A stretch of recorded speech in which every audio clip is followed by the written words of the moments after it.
everybody, and welcome to the High Performance Garden Show. We are in week 15 and the garden is really cruising at this point. I want to thank you for joining me again this week. You know, gardens are amazing places. A garden is a place of creation, and a garden can contribute a lot of joy, food, and life lessons to our lives on a daily basis. And this garden is a perfect example of that. So we have lots to do this week, so we're going to go ahead and jump in and get started. We're going to start right here in the tomatoes and the spinach, and this is the week I'm going to pull out the spinach. So what I'm looking at here is the height of this spinach is just growing tall.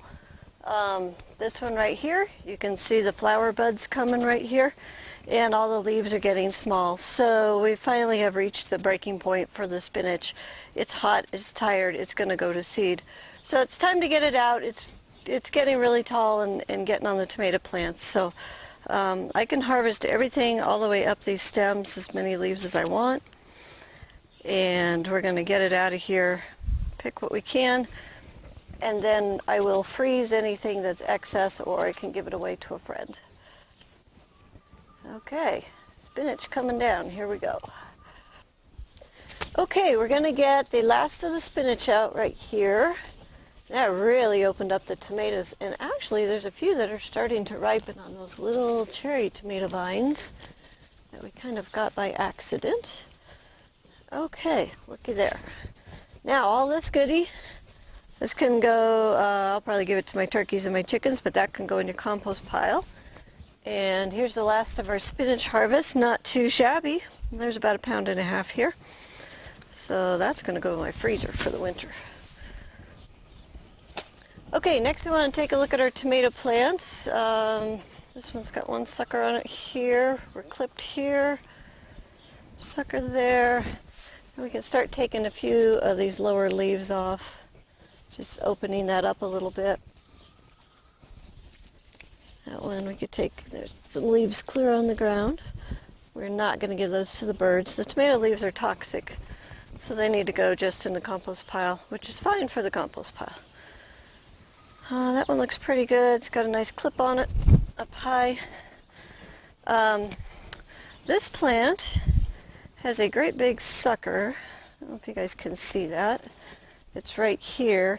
And because our back two plants turned into cherry tomatoes, I would like another red tomato. So what I'm going to do is I'm going to save this sucker and I'm going to clip it up and make it a new top. In order to do that, I'm going to take the cherry tomatoes and I'm going to move them around a little bit. So I'm going to put this guy, name him over here. And I'm going to take this one. This is why we have the long strings. I'm going to put him over here in this corner. Okay. And I'm going to take this guy. This will be the next process that actually happens to these tomatoes, is we're going to do what's called leaning and lowering. And I'll explain that when we're ready, but it has to do with moving them around and keeping them short. Okay, like that. And then I need to get a string. I had a bucket of clips.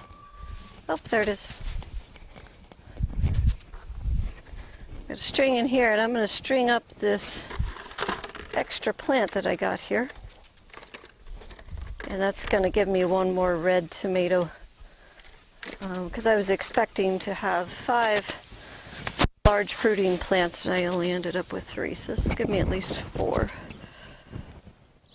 Okay, here's our sucker, and we're going to go ahead and clip this up. This will give us 1 extra tomato plant in our section here. So put that clip in right there. That on, and then we're going to take the string on up and we're going to trellis it.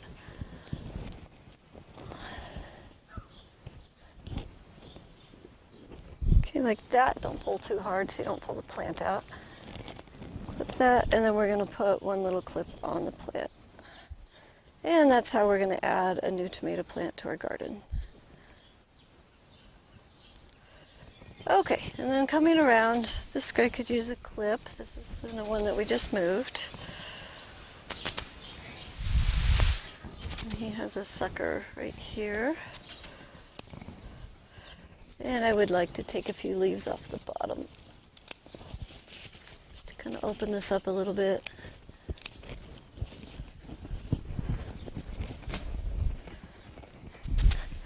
Okay, on around, I got a couple suckers on these cherry tomatoes. I'm not going to cut any suckers out of this top. I might take this one because I got one there and one there.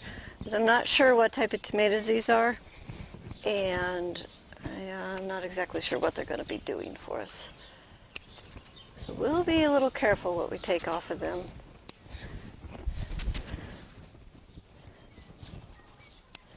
And if you look right down here, these are tiny little things. But they're orange. They're not quite red yet. So a couple more days, those will be ready to come off. Yum. That's going to be fun. All right, the other thing that I need to do for this garden is to put on my mulch. And I went out, mowed the lawn. Whoa, careful. Come back here, string. Okay, so if we don't want to weed this garden, we're just going to come in here with the grass clippings. And you want organic grass clippings. If you're putting chemicals on your lawn, stop it. You don't need to do it. It's bad for your dog, it's bad for your children, it's bad for you, it's bad for the earth. It's okay to have a few weeds. Okay, here we go. All your lawn needs is compost or some manure. You don't need to use chemicals. And then you get all this great mulch for your garden.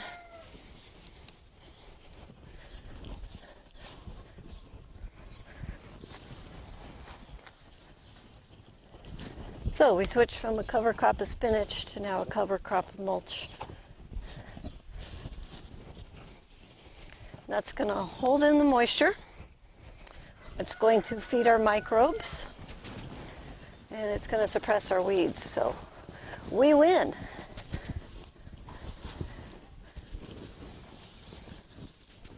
Okay, I'm putting this on a couple inches thick because I am not interested in weeding at all. There we go. Okay, that looks really good. Nice and thick. It's puffy now, and it's got a mat down to about an inch, and it's gonna get really thick so that the weeds are not gonna want to push up through there. So that section's done. Next thing we're gonna do is take a look at our cabbage, and basically I just need to select one more head. Just about finished last week's one. Oh, I like this one here. Yep, I think it's going to be this one. All of these are starting to produce. Remember the first one we saved the little sprouts, and these are doing the same. So they're making little sprouts like this. So you want to come through and make sure that you get these down to just a couple.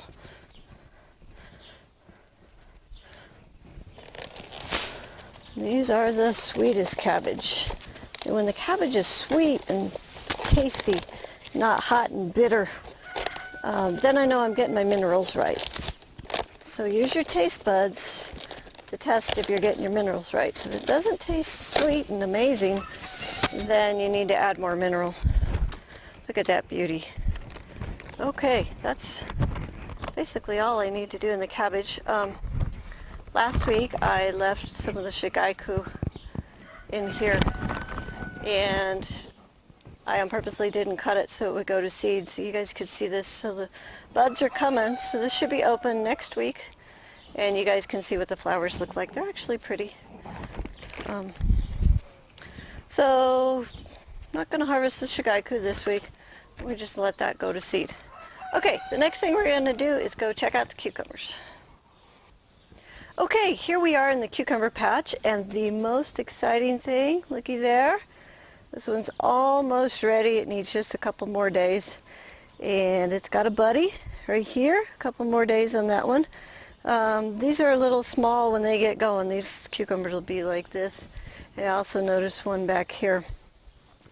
So we are getting close. I need to keep an eye out for spider mite, which is, I want to look on the bottoms of the leaves. We have released the predators twice now, but it doesn't hurt to keep track. They're clipped here. I don't think they quite need another clip yet. They're getting close, but I think they'll make it till next week. So not a whole lot we need to do with the cucumbers except just kind of drool and wait for those to ripen. Probably pick them midweek. Oh, one thing I do see is I have a baby cucumber caught in this clip.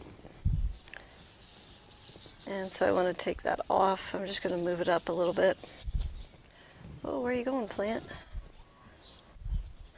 The cucumbers come out kind of funny shaped if you grow them in the clips. See this guy right here? He was growing straight up and the clip was around him. Okay, there, done, easy. Okay, down here into the zucchinis, I'm going to do the same thing. I'm going to take out the spinach. So I'm going to get my very last harvest here, and then I'm going to pull these plants out and get this extra spinach in the freezer. And we'll probably plant a little spinach maybe in the fall. But for right now, it's going to get pretty hot, and spinach does not germinate well in the heat.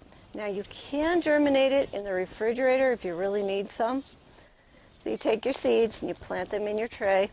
And you put the tray in the refrigerator, and in my refrigerator it takes about 7 days for the spinach to germinate. And once it's up, you can take it outside and grow it on for about 2 weeks in your tray, and then you can transplant it into the garden.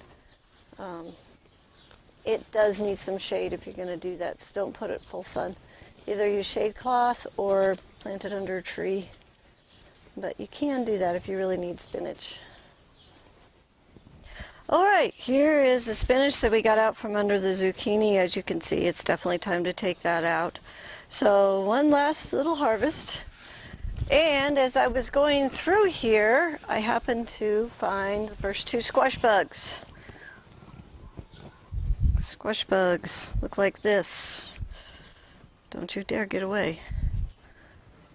So they are notorious for taking down your squash. They usually will give it a disease, and the squash will wither and die.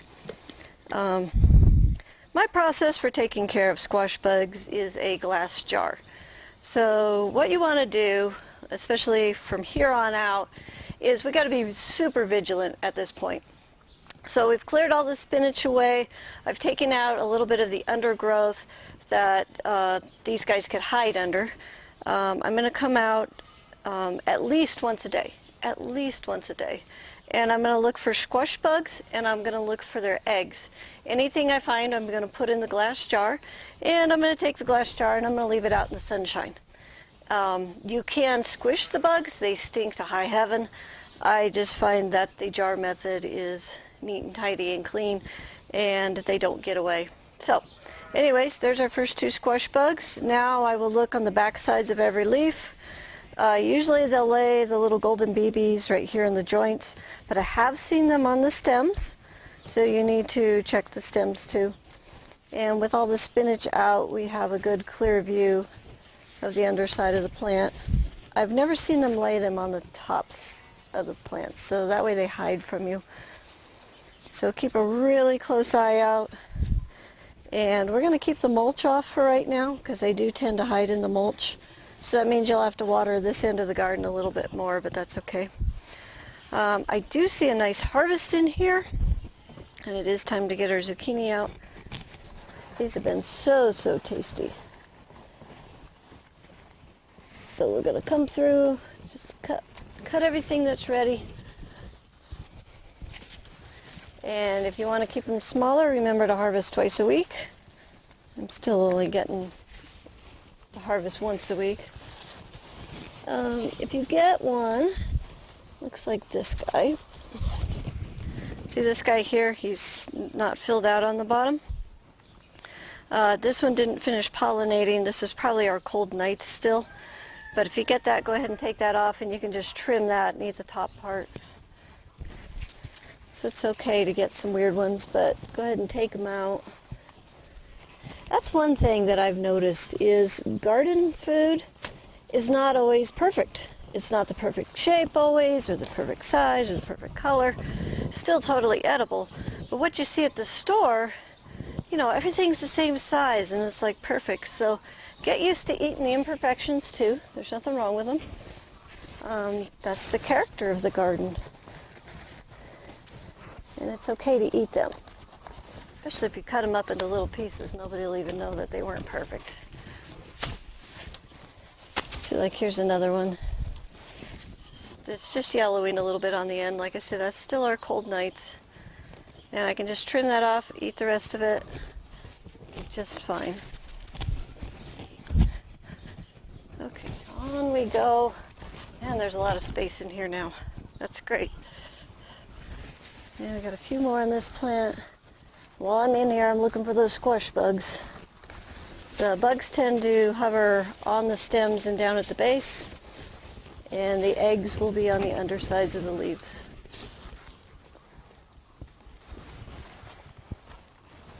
Okay, got another set. More squash bugs.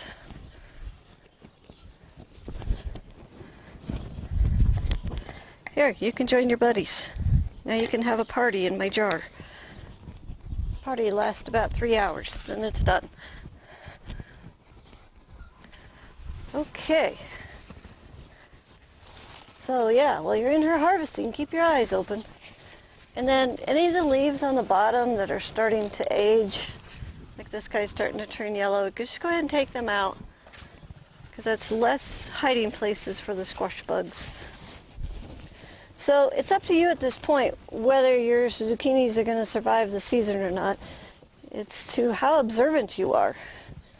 The observant gardener gets to eat more garden fresh vegetables, and it's so true here because you have to pick the squash bugs and you got to keep your eyes open. But it's a good excuse to come out and hang out in the garden every evening. Just make it part of your evening routine, just to come out and turn these leaves over and look down at the bottoms for adults. Yeah. Okay. All right, I'm pretty satisfied with that. We got a nice harvest. I'll collect those up, and then we're going to head over to the broccoli. Okay, here we are in the broccoli, and we have a very nice crop this week. There's one that kind of got away from me, but it'll be totally delicious. So just come through, snap these little things off. Make sure they look like trees and you eat that whole stem. That way you get a little extra on your dinner plate. The broccoli's doing really good. I think next week we feed them. I think we feed the whole garden next week. Remember, we write that down on a schedule so that we don't forget, because that's a key ingredient to having a successful garden, is to feed them regularly. Just like you, if we didn't feed you regularly, you would struggle too.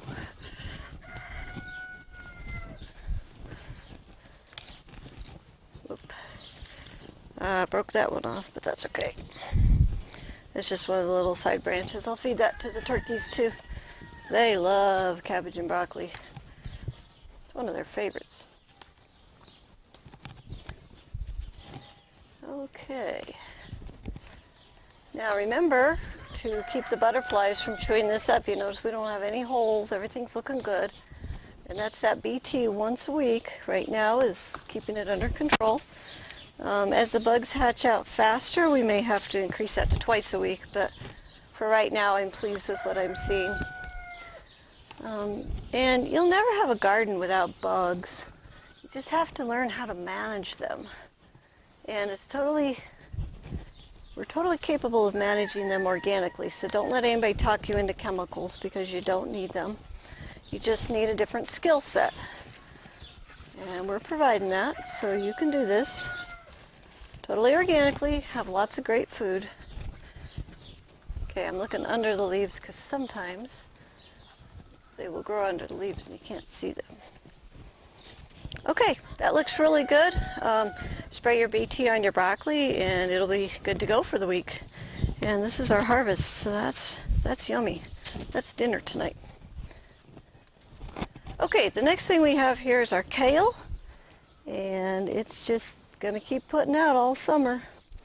So we're going to come through, get the leaves off that are big enough. You know, this is about the biggest leaf that I like. I like to keep my kale small, and that way I can eat the center stem as well. And it keeps the bitterness down. We'll probably feed this next week too. We'll just go through the garden and give it a blanket feeding. Okay, here is our kale. It's a little heavier this week, which is nice. And spray a little BT on there once a week. Check for aphids. Good to go. We're going to feed it next week. So kale, super easy to grow. Anybody can grow that. All right, next thing is Joy Choy, and it's looking mighty good. We just want to come through here, get the big leaves off. And if you have excess, share it with a friend, put it in the freezer. But make sure that you harvest everything that's ready. Don't leave anything on that's not ready.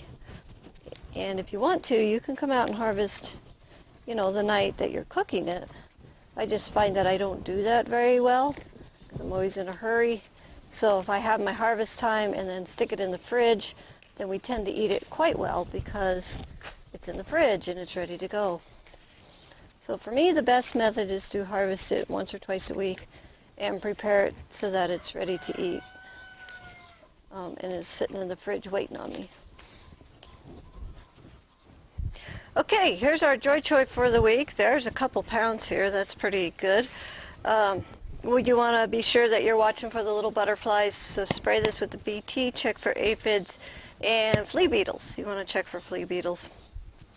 Other than that, it's super easy to grow. Just keep it wet, keep harvesting. You want to harvest it every week just to keep clearing it down. Okay, that's all we need for the bok choy. The next thing we're going to do is pick the Swiss chard. Same deal, just take off all the bigger leaves, harvest everything that's ready. And if you have excess, put it in the freezer, give it to a friend.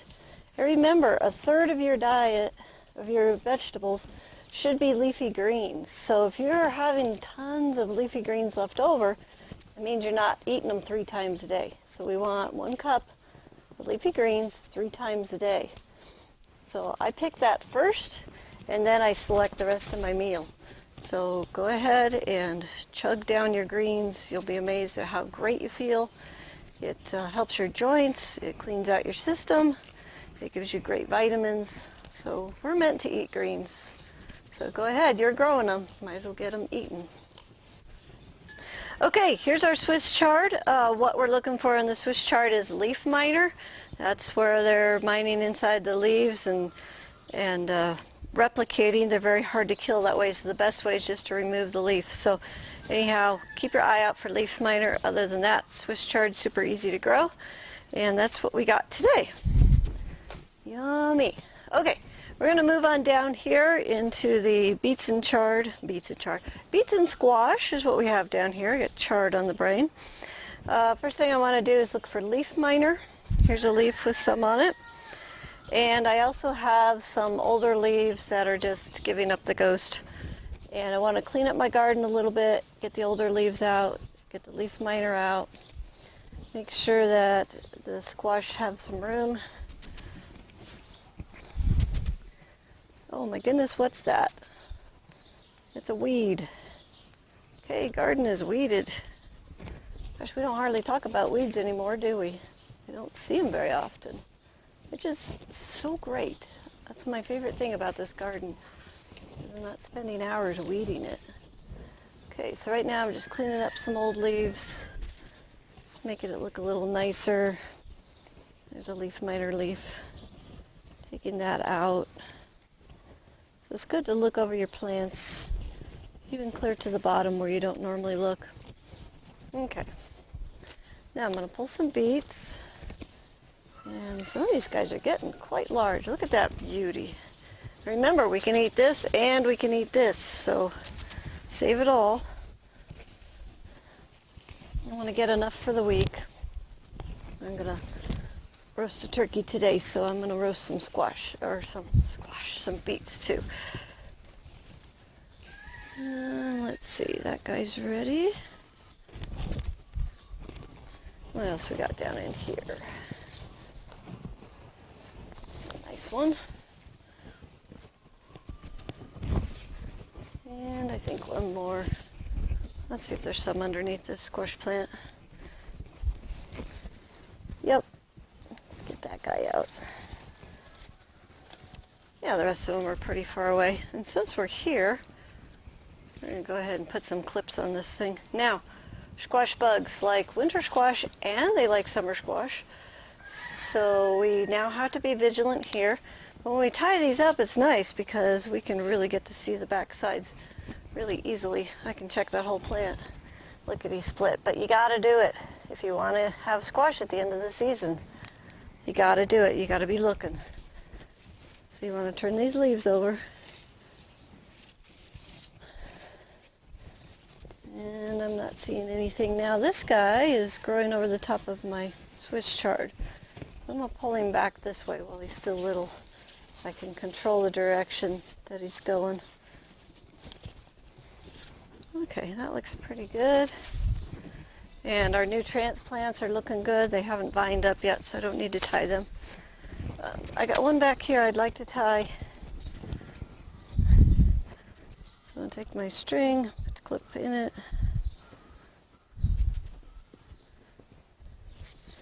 Just clip that around the base.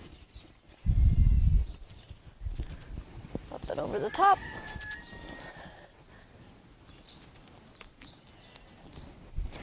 Okay, and then I'm going to put one clip on the plant. So like I say, we're in control of the direction. Because our garden is small, we don't want this thing taking over the whole thing. So we are going to groom them and aim them in certain directions. Okay, I got my beets. My squash are taken care of. Didn't see any squash bugs. So we're going to go ahead and move on down to the lettuce. Okay, lettuce is looking really good. Our transplants took really well. I had the cover on it all week, and I can see the seeds have sprouted, so we got some new ones coming up. I am watering this twice a day. I come out in the evening, I have my water can, and I'm soaking that down to make sure that those seeds have a chance. Other than that, I just need to harvest, checking for aphids every week, and spraying the BT on this because the cabbage loopers will totally decimate your lettuce if you let them. So you want to just keep it clean and just do a maintenance spray once a week. All right, here's our lettuce harvest. It's, I would say, probably 1.5 pounds or so, and that's just right. That's just what we want. Week in, week out, 1.5 pounds, not 30 pounds in 1 week and nothing the rest of the season. So if you're starting to get hot, put your shade cloth over it, water it twice a day, and keep your rotation going. You should stay in lettuce all season. Okay, I wanted to take a look at this guy. This is our firecracker plants. There's 5 of them in here. They are gorgeous right now. It's very tempting to harvest the leaves off of them, but don't. This is for seed. Remember, I can't buy this seed anymore, and this is a very important part of my program. So I'm going to go ahead and raise these up, and we'll have the seed. The plant needs all the energy it can get, so leave the leaves on, don't harvest it. Just admire it. It's going to get even prettier next week. So we'll just leave that one alone. Okay, we're going to go ahead and take a look at our harvest. Okay, we went and weighed our harvest, and what we got was our spinach. There was 2.1 pounds. The kale, there was 0.7 pounds. The joy choy, there was 2.77 pounds, so almost 3 pounds of joy choy. That's awesome. I'll get some of that in the freezer for winter. The chard, there was 0.67 pounds. The beets, there was 2.1 pounds. And the beet greens, there was 1.36 pounds. The broccoli, there was also 1.36 pounds. That big cabbage, he was a 5-pounder. The zucchini, there was 7.37 pounds. And the lettuce, there was 2.3 pounds. So have a little extra lettuce. I can share that with some friends. So our total savings today was $123.20 worth of produce. And our year to date is $1,048.05. So this garden is rocking it out. You're getting to see everything that we're harvesting off of here.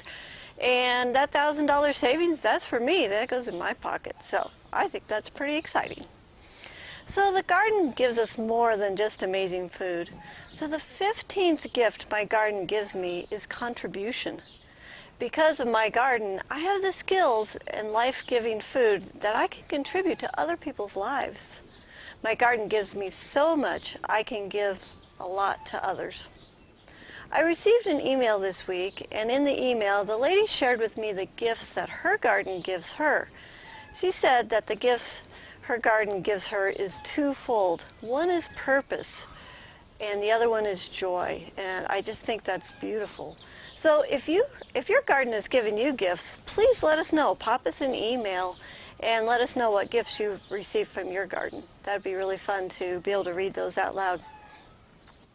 So if you've not started gardening, or you would like gardening to be easy, fun, and productive, the best way to get started growing a garden is to find your zone and then go to the What Can We Plant Today chart to see what you can grow. If you are not sure where to start, then jump into one of our courses. With this education, what could you contribute to other people's lives? Who could you feed? Who could you teach? And what is that worth to you? If you're enjoying this garden show, your first contribution to another person's life is to get them signed up for this free gardening show. Whose life would you like to contribute to today? So send the link to a few friends that you think would like to watch, learn, and grow amazing food too. Also, if you'd like to see this garden in person, I invite you to come and visit.